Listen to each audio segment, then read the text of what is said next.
मणिपुर नाम का एक गांव था। उस गांव में 4 दोस्त थे जो गर्मी के कहर से परेशान थे।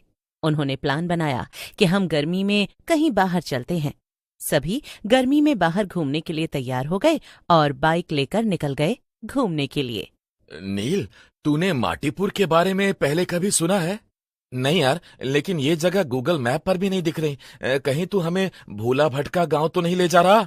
आरव, तूने कहा था यहाँ पुराने मंदिर और बावड़ी हैं, लेकिन ये जगह तो सुनसान और वीरान लग रही है। शायद यहीं की गर्मी लोगों को भगा ले गई हो। धूप बहुत तेज थी। दूर दूर तक कोई नजर नहीं आ रहा था। गांव में घुसते ही पेड़ सूखे हुए, कुएं सूखे और घर खंडहर नजर आते हैं। एक टूटी झोपड़ी के पास से आवाज आती है। वो लोग उस झोपड़ी के पास जाते हैं और देखते हैं कि उस झोपड़ी में एक बूढ़ी अम्मा खटिया पर लेटी हैं। कौन हो तुम लोग? यहाँ क्यों आए हो? हम सिर्फ घूमने आए हैं अम्मा। ये गांव वीरान क्यों है और यहाँ के सब लोग कहाँ हैं? माटीपुर अब जीते जागते लोगों की जगह नहीं रही बच्ची। हर साल जब गर्मी की लहर चरम पर होती है, वो लौटती है। कौन लौटती है? रूपवती। हाँ, उस रूह का नाम है रूपवती, जिसने कभी अपने जलते हुए तन के साथ ये श्राप छोड़ा था कि जब तक ये धरती तपेगी तब तक वो हर आत्मा को भस्म करेगी। मतलब ये गांव सच में भूतिया है? हाँ, यहाँ जो रुकता है वो या तो पिघल जाता है या जलकर राख हो जाता है। ये सब सुनकर वो डर जाते हैं और वहां से चले जाते हैं। रात का समय हो जाता है। रात को सब मंदिर के पास एक पुरानी हवेली में रुकते हैं, जहां अंधेरा और गर्मी असहनीय थी। हाँ, तुम लोगों ने देखा? पंखा बंद है, फिर भी हवा नहीं चल रही, और ये पसीना जैसे कोई शरीर में आग लगा रहा हो।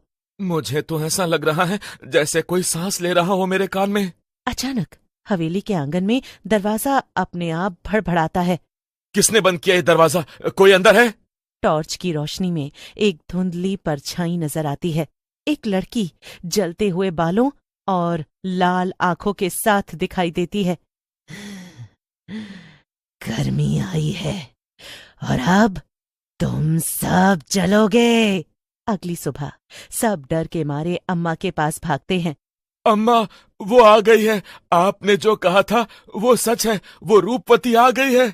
अम्मा, हमें उस रूपवती के बारे में बताओ। उसके साथ क्या हुआ था और वो ऐसे गर्मियों के समय ही क्यों आती है? रूपवती कभी इस गांव की सबसे सुंदर और नेक लड़की थी, लेकिन एक साल भयंकर गर्मी में उसकी शादी से पहले ही वो पानी के लिए दर दर भटकी। कुएं सूख चुके थे। लोग मदद करने की जगह उसकी हंसी उड़ाते रहे। क्या हुआ फिर? आखिर एक दिन जलते सूरज के नीचे उसकी चीखें सबने सुनी। उसने खुद को आग लगा ली और श्राप दिया, जैसे मैं इस गर्मी में मरी वैसे ही ये गांव भी हर गर्मी में जलेगा। तभी से हर साल लू के साथ उसकी आत्मा लौटती है। तभी राजीव अचानक लापता हो जाता है। राजीव कहाँ गया? वो तो मेरे साथ ही था। मतलब वो जल गया। एक बार फिर वही भूतनी आती है। मैंने कहा था गर्मी मेरी है, तुम मेरे गांव में नहीं रुक सकते। एक ही रास्ता है, पुराना कुआं जो अब बंद है।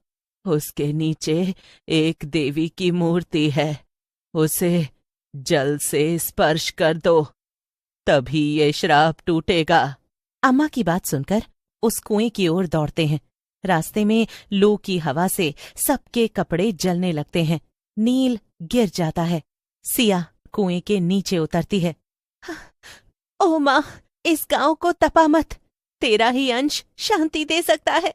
जैसे ही जल की बूंद मूर्ति पर गिरती है, जोरदार बिजली चमकती है और सब शांत हो जाता है।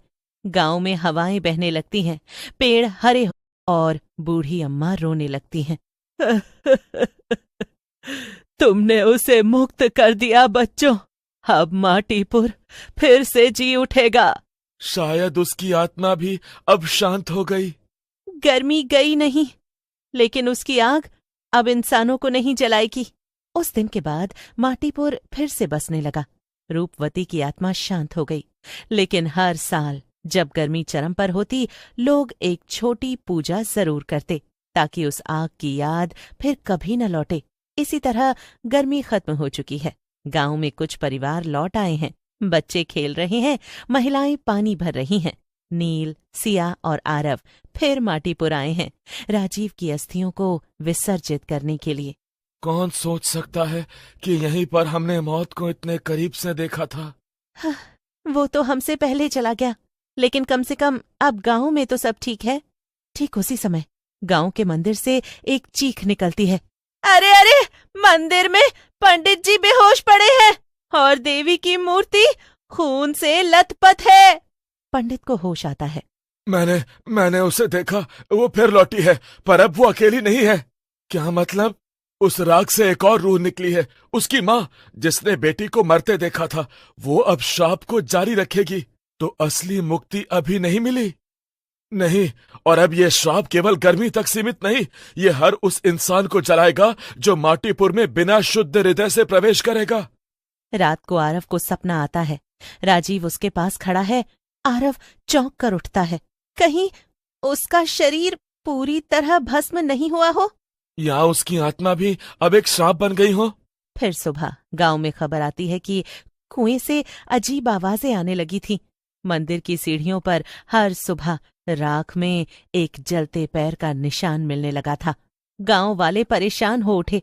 हाँ, हमने तो सोचा था अब सब ठीक हो जाएगा। मैंने कहा था, आग को बुझाने से पहले उसकी राख भी बहा दो। तुमने उसे वहीं छोड़ दिया। पंडित विशरद, सिया, आरव और नील मिलकर गांव के पुराने शमशान में जाते हैं, जहां राजीव की अस्थियां रखी गई थीं। जैसे ही सब मिलकर मंत्र पढ़ते हैं तो वहां एक घना अंधेरा छा जाता है। धुएं से दो भूतिया आकृतियां निकलती हैं, एक रूपवती की और दूसरी उसकी मां की। मेरी बेटी को अग्नि दी, मेरी अस्थियां जलाई नहीं। अब हर मां रोएगी, हर बेटा अधूरा जलेगा।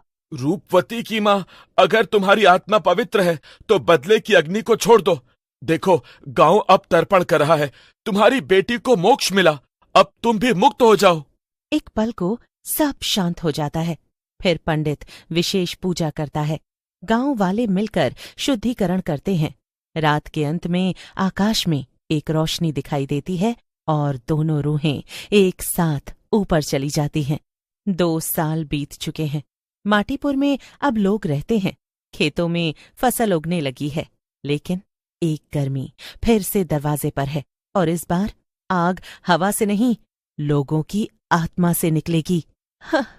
हमने सोचा था कि सब खत्म हो गया है, और मंदिर में धूपदान खुद से जल उठा। सब मिलकर गांव के बीचों बीच उस पुराने मंदिर के पास एक त्रिभुज आकृति में बैठते हैं।